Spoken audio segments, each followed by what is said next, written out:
Thiruvallur post office തുരുത്തി വെള്ളൂക്കര road തോടായി മാറിയതിനെ തുടർന്ന് നാട്ടുകാർ പ്രതിഷേധത്തിന്റെ ഭാഗമായി പ്രതീകാത്മക റോഡ് ഉദ്ഘാടനം നടത്തി. കഴിഞ്ഞ 5 വർഷത്തിനിടയിൽ ഒരു ചില്ലിക്കാശ് പോലും വകയിരുത്തിയില്ലാത്ത റോഡിൽ കാൽനട യാത്രക്കാരും ചെറുവാഹന യാത്രക്കാരുമാണ് ദുരിതത്തിലാകുന്നത്. തുരുത്തി, വെള്ളൂക്കര, Pookode, Edakkudi ഭാഗങ്ങളിൽപ്പെട്ട 3 വാർഡുകളിലൂടെയുള്ള റോഡാണിത്.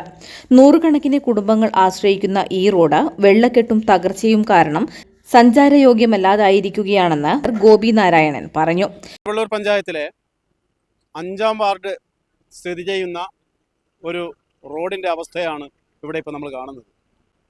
5-ാം ward, 11-ാം ward, 12-ാം ward തുടങ്ങിയ വാർഡുകൾ ഉൾക്കൊള്ളുന്ന വെള്ളൂക്കര, തുരുത്തി, പൂക്കോട്, അതേപോലെ തന്നെ എടക്കുടി ഭാഗത്തെ നൂറുകണക്കിന് വീടുകളിലെ ആയിരക്കണക്കിന് ആളുകൾ ദിവസേന യാത്ര ചെയ്യുന്ന, വിദ്യാർത്ഥികൾ യാത്ര ചെയ്യുന്ന ഒരു പ്രധാനപ്പെട്ട റോഡാണ് തിരുവള്ളൂർ പോസ്റ്റ് ഓഫീസ് വെള്ളൂക്കര തുരുത്തി റോഡ്. ആ റോഡ് കഴിഞ്ഞ 5 വർഷക്കാലത്തിനിടയിൽ തകർന്ന് തരിപ്പണമായി തോടായി കിടക്കുന്ന കാഴ്ചയാണ് നമ്മൾ കാണുന്നത്. തിരുവള്ളൂർ പഞ്ചായത്ത് ഓഫീസിൻ്റെ തൊട്ട് മുമ്പിലുള്ള ഈ റോഡ് കഴിഞ്ഞ 5 വർഷക്കാലത്തിനിടയിൽ ഒരു നയാ പൈസ പോലും വകയിരുത്തി ഈ റോഡ് പുനരുദ്ധരിക്കാനോ നവീകരിക്കാനോ കഴിയാത്ത കഴിവുകേടിൻ്റെ പര്യായമായി തിരുവള്ളൂർ പഞ്ചായത്ത് മാറിയതിൻ്റെ ഏറ്റവും നല്ല തെളിവാണ് ഈ തുരുത്തി തിരുവള്ളൂർ വെള്ളൂക്കര റോഡ്.